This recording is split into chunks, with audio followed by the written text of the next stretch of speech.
আমাদের পাড়া আমাদের সমাধান কর্মসূচিতে আহ্বান জানালেন বিধায়ক সৌমিক হোসেন। পশ্চিমবঙ্গের মাননীয় মুখ্যমন্ত্রী মমতা বন্দ্যোপাধ্যায়ের উদ্যোগে শুরু হয়েছে বিশেষ প্রকল্প আমাদের পাড়া আমাদের সমাধান।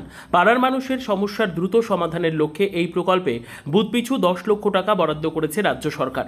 রবিবার অর্থাৎ আজ রানীনগর বিধানসভার ইসলামপুর অঞ্চলে বাড়ি বাড়ি গিয়ে এই কর্মসূচির প্রচার করলেন বিধায়ক সৌমিক হোসেন।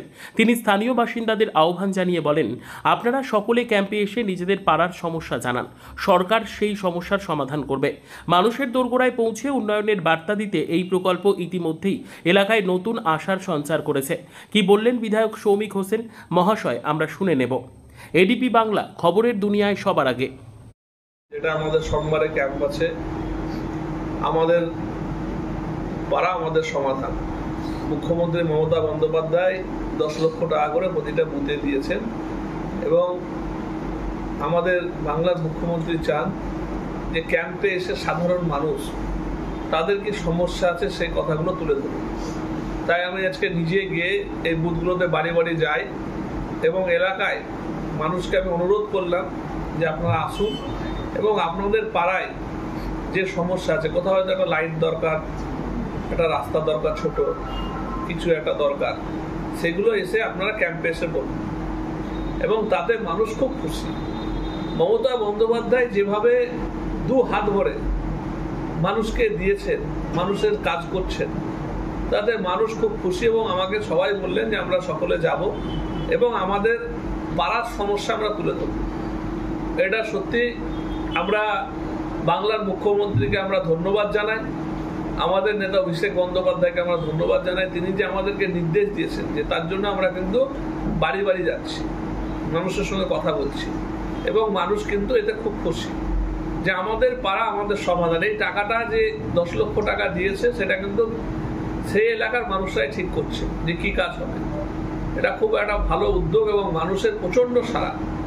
এবং আমি প্রত্যেকটা বাড়ি বাড়ি আজকে গেলাম, মানুষ কিন্তু মমতা বন্দ্যোপাধ্যায়ের ওপর, আমাদের নেত্রী বাংলার মুখ্যমন্ত্রী, বাংলার মা যেভাবে কাজ করছেন, যেভাবে উন্নয়ন করছেন, তাতে কিন্তু মানুষ খুব খুশি।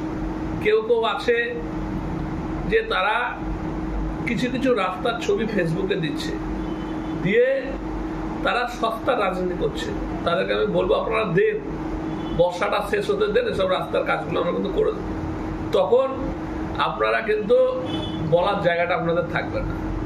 কিছু কিছু লোকের কাজ আছে যে তারা অপপ্রচার করে, আর এদের কাজটা হচ্ছে অপপ্রচার করা। অপপ্রচার করে বলে বাংলার মানুষ এদেরকে যোগ্য জবাব দেয়।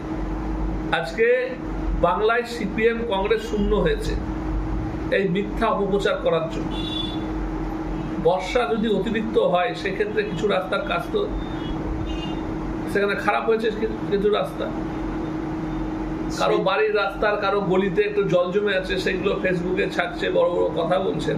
তাদেরকে আমরা বলবো যে আপনারা যত বলবেন আপনারা শূন্য, আপনারা যত বলবেন শূন্যটাও আপনাদের ছোট হয়ে যাচ্ছে আস্তে আস্তে। সিপিএম কংগ্রেসের শূন্যটাও বড় থাকে, কিন্তু এরা যত ভোট আসছে ভোটের পার্সেন্টেজ কমতে কমতে কমতে কমতে শূন্য হয়ে যাচ্ছে। এরা বিভিন্ন জায়গায় এদের কাজ হচ্ছে খালি অপপ্রচার করা। এরা কাজ করেনি, 34 বছর ছিল তারা কোনো কাজ করেনি। এদের কাজ হচ্ছে বিজেপির হাতকে শক্তিশালী করা। এরা একটা রাস্তা করতে পারে না, মানুষের পাশে দাঁড়ায় না, শুধু মিথ্যা কথা অপপ্রচার করা হচ্ছে সিপিএম কংগ্রেসের কাজ। আমরা মানুষের পাশে থাকি, মানুষের কাজ করি এবং উন্নয়নটাই হচ্ছে আমাদের কাজ। সারা রায়নগর বিধানসভায় আমরা যে কাজটা করছি সিপিএম কংগ্রেস 500 বছরও করতে পারবে না। কাজে এরা যত বলবে তত এরা কমবে, কমতে কমতে কমতে কমতে শূন্যর নিচে নামছে এবার। মানে শূন্যটা শেষ তো তার নিচে নামছে, এবার ছোট হচ্ছে।